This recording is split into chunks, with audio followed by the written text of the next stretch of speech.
दोस्तों, क्या मणिपुर जैसी घटना और हरियाणा जैसी सांप्रदायिक तनाव, राजनीतिक तनाव बढ़ाने वाली घटनाओं से हमारी और आपकी जेब पर खतरा पड़ने का खतरा पैदा हो गया है?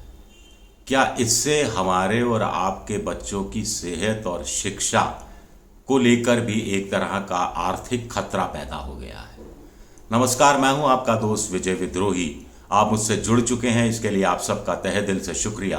और अगले 6-7 मिनट में आपसे जुड़े रहने की कोशिश करूंगा। एक बेहद गंभीर विषय की हम चर्चा कर रहे हैं, इसलिए मेरा आपसे हाथ जोड़कर गुजारिश है कि मेरा ये वीडियो पूरा देखिए। और अगर ये वीडियो पसंद आता है तो लाइक कीजिए, सब्सक्राइब कीजिए, शेयर कीजिए और बेल जैसी आकृति, घंटी जैसी आकृति भी दबा दीजिए ताकि आपको नोटिफिकेशन के जरिए अगले वीडियो की जानकारी मिल जाए। तो ये मूडीज नाम की एक एजेंसी है, क्रेडिट एजेंसी, जिसने ये एक बड़ी सख्त चेतावनी जारी की है। अब आप कहेंगे ये एजेंसियां, रेटिंग एजेंसियां क्या है ये? जैसे आईएमएफ है, जैसे वर्ल्ड बैंक है, जैसे क्रिसल है, जैसे केयर है, जैसे फिच इंडिया है, जैसे आईसीआरए है, जैसे एसबीआई की भी एक रेटिंग एजेंसीज हैं। तो उसी तरह ये मूडीज इन्वेस्टर सर्विस, मूडीज कह देते हैं इसको आमतौर पर। इस मूडीज ने मोदी जी का मूड शायद ऑफ कर दिया होगा। क्यों ऑफ कर दिया गया होगा, मैं आपको बताने की कोशिश करता हूं। ये क्रेडिट एजेंसियां क्या करती हैं? ये क्रेडिट एजेंसियां बताती हैं कि किस देश की आर्थिक स्थिति कैसी है, वहाँ पूंजी लगाई जानी चाहिए, नहीं लगाई जानी चाहिए, पैसा लगाया तो डूब जाएगा या आपको रिटर्न देगा, आर्थिक रूप से वो देश कितना मजबूत है, कितना स्थिर है आर्थिक रूप से। और भारत के संदर्भ में ये 3 चीज़ों पर गौर करते हैं मोटे तौर पर, कि भारत में वित्तीय घाटे की क्या स्थिति है, भारत में बढ़ती महंगाई की क्या स्थिति है, और भारत में जो बढ़ता व्यापार घाटा है उसकी क्या स्थिति है। अब आगे होता क्या है कि पहली बार ऐसा हुआ है, जिसलिए मैं आप ये वीडियो बना रहा हूँ, कि मूडीज ने भारत के राजनीतिक मुद्दों को भी आधार बनाया है। और ऐसा आमतौर पर किसी लोकतांत्रिक देश की आर्थिक दिशा का अवलोकन करने, आकलन करने के समय ऐसा नहीं होता है। और भारत जैसे लोकतांत्रिक देश के लिए ये भारत को शर्मसार करने वाली बात है, जो G20 की मेजबानी कर रहा है।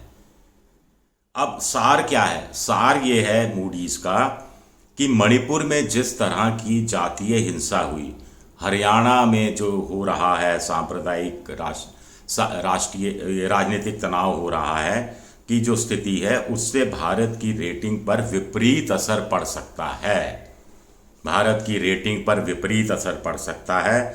मूडीज ने भारत में राजनीतिक जोखिमों का जिक्र करते हुए विदेशी पूंजीगत संस्थाएं हैं, जो विदेशी निवेशक हैं, जो भारत में पूंजी निवेश करने के इच्छुक हैं या पूंजी निवेश कर चुके हैं या आगे और करना चाहते हैं, और जिनको मोदी अपनी तरफ आकर्षित करने में लगे हैं ताकि मेक इन इंडिया कार्यक्रम को सफल बनाया जा सके, उनको चेतावनी दी है कि भारत में एक तरह से सोच समझकर पैसा लगाएं, क्योंकि भारत में ये रिस्क है, ये राजनीतिक रिस्क हैं जिनका उन्होंने उदाहरण दिया है। अब मूडीज ने भारत की रेटिंग क्या कर रखी है? 2020 से पहले भारत की Baa2 थी, अब Baa3 है। ये जो इंटरनेशनल पॉजिटिव रेटिंग होती है उसका सबसे निचला पायदान है। इसके बाद ये नेगेटिव में चली जाएगी। अब इसलिए भी ये खतरनाक बात है। इसको मैं और थोड़ा आसान शब्दों में आगे बताऊंगा, आप मेरे साथ बने रहिए। अब मूडीज ने क्या चेतावनी दी है? मूडीज ने चेतावनी दी है कि अगर सांप्रदायिक तनाव बढ़ता है, भाईचारे पर खतरा मंडराता है, चेक एंड बैलेंस की व्यवस्था बिगड़ती है, संस्थाओं को कमज़ोर किया जाता है, तो आगे चलकर रेटिंग घटाई जाने की आशंका है। अब आप कहेंगे रेटिंग घटेगी तो हमारी और आपकी सेहत पर क्या फ़र्क पड़ता है? भारत जाने, भारत की अर्थव्यवस्था जाने, मोदी जी हैं, संभाल लेंगे। लेकिन ऐसा होता नहीं है। रेटिंग घटी तो भारत में पूंजी निवेश, जो विदेशी पूंजी निवेश है, उस पर फर्क पड़ेगा। भारत को कर्ज मिलने में दिक्कत आ सकती है। अभी भारत को जैसे रेटिंग पॉजिटिव हो तो कोई भी देश आसानी से कर्ज दे देता है, आईएमएफ कर्ज दे देता है, वर्ल्ड बैंक कर्ज दे देता है, और ब्याज दर बहुत मामूली सी रहती है। अगर मुझे ठीक ध्यान नहीं, लेकिन 1%, 1.5%, 2%, इससे ज़्यादा की ब्याज दर रहती नहीं है। और अगर आपकी रेटिंग खराब चली गई, नेगेटिव हो गई, जैसे पाकिस्तान की रेटिंग खराब है, तो कोई देश आपको कर्ज नहीं देगा। देगा तो 18% ब्याज पे, 20% ब्याज पर, 22% ब्याज पर, 13, 14, 15% ब्याज पर देगा। और दूसरी IMF और वर्ल्ड बैंक भी फिर 6%, 8% ब्याज लेना शुरू कर देते हैं। और आप जानते हैं कि आपने कर्ज लिया, ब्याज अगर आपको ज़्यादा चुकाना पड़ा तो इसका विपरीत प्रभाव अर्थव्यवस्था पर पड़ता है। भारत में वैसे भी 55 लाख करोड़ का कर्ज था, जो अब 156 लाख करोड़ हो गया है। मूडीज क्या कहता है? मूडीज ने मणिपुर का नाम लिया है कि मणिपुर में जो कुछ हुआ, जो जातीय नरसंहार हुआ, 150 लोग मारे गए और हज़ारों लोग शरणार्थी शिविरों में रह रहे हैं, हिंसा का दौर अभी तक जारी है। उसके बाद मोदी सरकार के खिलाफ अविश्वास प्रस्ताव लाया गया। उसके कारण भी देश में एक तनाव जैसी स्थिति थोड़ी सी पैदा हुई कि लोगों ने सोचना, समझना, देखना शुरू कर दिया इन चीज़ों की तरफ। तो और ये जो बढ़ता राजनीतिक ध्रुवीकरण है, इससे मोदी सरकार की मटीरियलिस्टिक स्थिरता पर, स्टेबिलिटी पर तो कोई फर्क नहीं पड़ेगा। मोदी सरकार तो स्थिर रहेगी, लेकिन पॉपुलिस्ट पॉलिसीज, अगर ऐसा हुआ तो क्या होता है, केंद्र सरकार इससे बचने के लिए फिर पॉपुलिस्ट जो पॉलिसीज हैं, यानी रेवड़ी बांटना, उस तरफ ज़्यादा ध्यान देना शुरू कर देती है। राज्य सरकारें भी फिर रेवड़ी बांटने पर ज़्यादा ध्यान देना शुरू कर देती हैं। और ऐसे में होता क्या है कि आर्थिक विषमता दूर करनी है, गरीबी दूर करनी है, अमीर गरीब की खाई दूर करनी है, इस तरफ ध्यान कम जाता है। सरकार की प्राथमिकता ये नहीं रहती। सरकार की प्राथमिकता यही रहती है कि ये जो राजनीतिक ध्रुवीकरण हो रहा है, हिंदू मुसलमान हो रहा है और मणिपुर जैसी घटनाएं हो रही हैं, तो इसका पॉलिटिकल फ़ायदा इस तरह या उस तरह उठाने की कोशिश की जाए। ऐसे में क्या होता है कि शिक्षा है, बुनियादी ज़रूरतें हैं, यानी बिजली, सड़क, पानी है, स्वास्थ्य है, इस तरफ सरकारें कम ध्यान देती हैं, प्राथमिकता उस तरफ नहीं देती हैं। मूडीज़ ने एक और इशारा किया है कि पड़ोसी देशों से जो भारत के रिश्ते हैं और रिश्तों में तनाव है, उनका भी असर कहीं ना कहीं आगे जाकर रेटिंग पर पड़ सकता है। पॉलिटिकल स्टेबिलिटी को लेकर भी कुछ गंभीर सवाल आगे जाकर खड़े हो सकते हैं, इस बात की आशंका व्यक्त की है।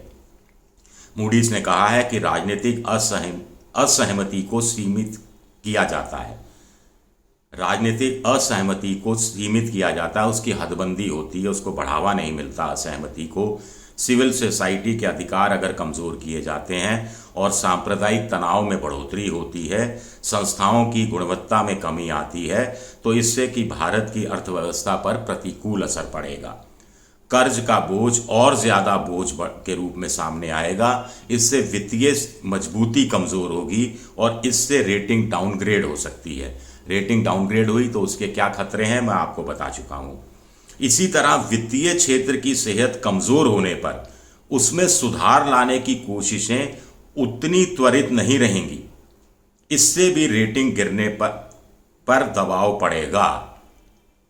ये एक गंभीर चेतावनी दी गई है, जो हमारे और आपकी आर्थिक सेहत को भी परोक्ष रूप से प्रभावित करती है।